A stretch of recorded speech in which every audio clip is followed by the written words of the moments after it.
എക്സാമിനേഷൻ്റെ പുതിയ ക്ലാസ്സിലേക്ക് ഏവർക്കും സ്വാഗതം. ഇന്ന് നമ്മൾ IPCയുടെ ജനറലായിട്ടുള്ള കുറേ കാര്യങ്ങളാണ് സംസാരിക്കുന്നത്. ഇന്ത്യൻ പീനൽ കോഡ് അല്ലെങ്കിൽ IPC എന്നറിയപ്പെടുന്ന ഇന്ത്യയിലെ പ്രധാനപ്പെട്ട ക്രൈമുമായി ബന്ധപ്പെട്ട നിയമമാണ് IPCയുടെ ജനറലായിട്ടുള്ള കാര്യങ്ങൾ നമ്മളിവിടെ പറയുന്നു. ആദ്യമായി IPC എന്ന് പറഞ്ഞാൽ ഇന്ത്യൻ പീനൽ കോഡ് എന്നാണ്. അത് IPC 1860 എന്നാണ് അറിയപ്പെടുന്നത്. 1860 IPC 1860 എന്ന പേരിലാണ് അറിയപ്പെടുന്നത്. എന്നാൽ IPCക്ക് മുമ്പ് ഇന്ത്യയിലെ ബ്രിട്ടീഷുകാരുടെ ഭരണകാലത്ത് ഒരു ലോ കമ്മീഷനെ നിയമിക്കുകയുണ്ടായി.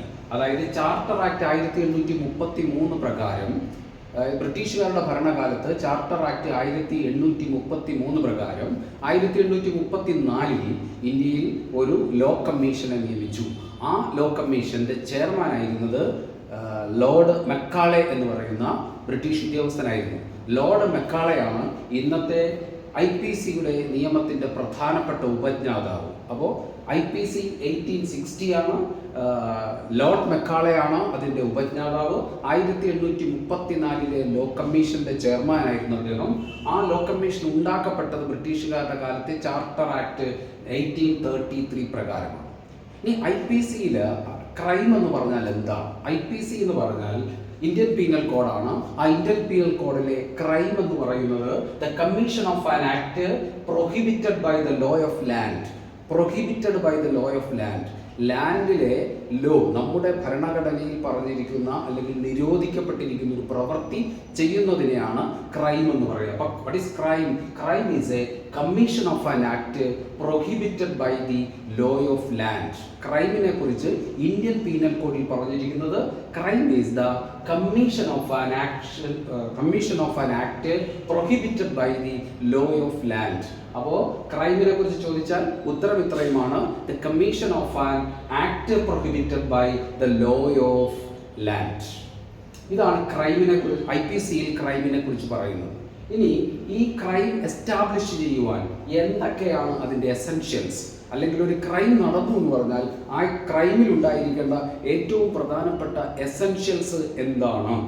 അല്ലെങ്കിൽ ഏതൊക്കെ ഘടകങ്ങൾ ഉണ്ടെങ്കിൽ മാത്രമാണ് IPC പ്രകാരം അതൊരു ക്രൈം ആകുന്നത്? IPC പ്രകാരം ക്രൈം ആകണമെങ്കിൽ രണ്ട് കാര്യങ്ങൾ ഉണ്ടാവണം. ഒന്ന് മെൻസ് റിയയും മറ്റൊന്ന് ആക്ടസ് റിയസുമാണ്. മെൻസ് റിയയും ആക്ടസ് റിയസുമാണ് എന്ത്? Essentials of crime. Which are the essentials of crime? The essentials of crime is mens rea and actus reus. ഒരാളൊരു മെൻസ് റിയ ഇല്ലാതെ ഒരു ആക്ട് ചെയ്താൽ അല്ലെങ്കിൽ ഒരു ക്രൈം ചെയ്താൽ, ഒരാളെ ആക്രമിച്ചു, പക്ഷെ അയാൾക്ക് ഉദ്ദേശം ഉണ്ടായിരുന്നില്ല, അങ്ങനെ ഒരു ഉദ്ദേശമില്ലാതെ അൺഎക്സ്പെക്റ്റഡ്ലി സംഭവിക്കുകയാണെങ്കിൽ അത് ക്രൈം അല്ല. ഇനി ഒരാളോട് വൈരാഗ്യം കൊണ്ട് അയാൾ ആക്രമിക്കണമെന്ന് മനസ്സിൽ ഉണ്ട്, പക്ഷെ അയാൾ ആക്രമിച്ചില്ല, അവിടെ ആക്ടസ് റിയസ് നടന്നില്ല, അപ്പോഴും ക്രൈം അല്ല. അപ്പോൾ ഇത് രണ്ടും കൂടെ ചേർന്നാൽ മാത്രമേ എന്തുണ്ടാവുകയുള്ളൂ? നമ്മുടെ എസെൻഷ്യൽസ് ഓഫ് ക്രൈം. അല്ലെങ്കിൽ ക്രൈം ഉണ്ടാവണമെങ്കിൽ മെൻസ് റിയയും ആക്ടസ് റിയസും വേണം. ഇനി മെൻസ് റിയ ഏതൊക്കെ തരത്തിലാണ് സംഭവിക്കുക? ടൈപ്സ് ഓഫ് മെൻസ് റിയ ഏതൊക്കെയാണ്? Which are the various types of mens rea? ഒന്ന് ഇന്റൻഷൻ ആണ്, രണ്ടാമത്തത് മോട്ടീവാണ്, മൂന്നാമത്തത് നോളജ് ആണ്, നാലാമത്തത് നെഗ്ലിജൻസ് ആണ്, അഞ്ചാമത്തത് റാഷ് ആണ്.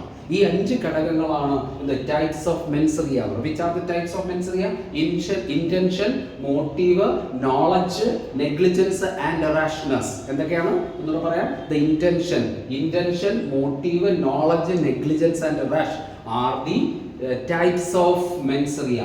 Which are the types of mens rea? The types of mens rea is intention, motive, knowledge, negligence and rashness are the types of mens rea. ഇനി ക്രൈമുകൾ ഏതൊക്കെ തരത്തിൽ, അല്ലെങ്കിൽ സ്റ്റേജസ് ഓഫ് ക്രൈംസ് ഏതൊക്കെ സ്റ്റേജുകളിലൂടെയാണ് ഒരു ക്രൈം കടന്നു പോകുന്നത്? Which are the stages of crimes? ഒന്ന് ഇന്റൻഷൻ വേണം, മറ്റൊന്ന് പ്രിപ്പറേഷൻ വേണം, മൂന്നാമത്തെ അറ്റംപ്റ്റ് വേണം, അക്കംപ്ലിഷ്മെന്റ് വേണം. അപ്പോൾ എന്തൊക്കെയാണ് സ്റ്റേജസ് ഓഫ് ക്രൈം?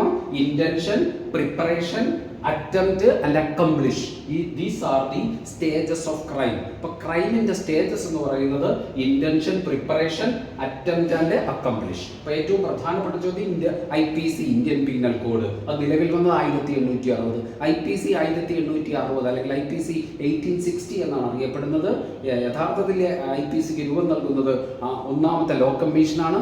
അത് ഫോം ചെയ്ത് 1834 1834 ആ 1834 രൂപീകരിച്ച ലോ കമ്മീഷന്റെ ചെയർമാൻ മെക്കാളയാണ്, ലോർഡ് മെക്കാളയാണ്. ബ്രിട്ടീഷ് ഉദ്യോഗസ്ഥനായ ലോർഡ് മെക്കാളയാണ്. 1834 ഫസ്റ്റ് ലോ കമ്മീഷന് ഏത് ആക്ട് പ്രകാരമാണ് നിയമിച്ചത്? അത് 1833 ചാർട്ടർ ആക്ട് പ്രകാരമാണ് ഇന്ത്യയിൽ ആദ്യത്തെ ലോ കമ്മീഷൻ രൂപീകരിച്ചത്. ക്രൈം എന്ന് പറഞ്ഞാൽ IPC ക്രൈമിന്റെ ഡെഫിനിഷൻ പറഞ്ഞിരിക്കുന്നത് the commission of an act prohibited by the law of land, the commission of an act prohibited by the law of land. ഈ എസെൻഷ്യൽസ് ഓഫ് ക്രൈംസ് എന്തൊക്കെയാണ്? Essentials of crimes ഒന്ന് men's റിയയും മറ്റൊന്ന് ആക്ടസ് റിയസും. Men's Riya എന്ന് പറഞ്ഞാൽ നമുക്ക് ഒരാളോട് crime ചെയ്യാനുള്ള ഒരു ഇന്റൻഷൻ, മറ്റേത് ആക്ട്. ഇത് രണ്ടും കൂടെ ചേർന്നതാണ് എന്ത്? Essentials of crime, mens rea and actus rea. എന്തൊക്കെ ടൈപ്പാണ് മെൻസ് റിയ ഉള്ളത്? ഇന്റൻഷൻ ഉണ്ട്, മോട്ടീവ് ഉണ്ട്, നോളജ് ഉണ്ട്, നെഗ്ലിജൻസ് ഉണ്ട്, റാഷനസ് ഉണ്ട്. എന്തൊക്കെയാ? Intention, motive, knowledge, negligence and rashness. Which are the stages of crime? ഒന്ന് ഇന്റൻഷൻ, മറ്റൊന്ന് പ്രിപ്പറേഷൻ, അറ്റംപ്റ്റ്, അക്കംപ്ലിഷ്. ഇത്രയുമാണ് സ്റ്റേജസ് ഓഫ് ക്രൈം.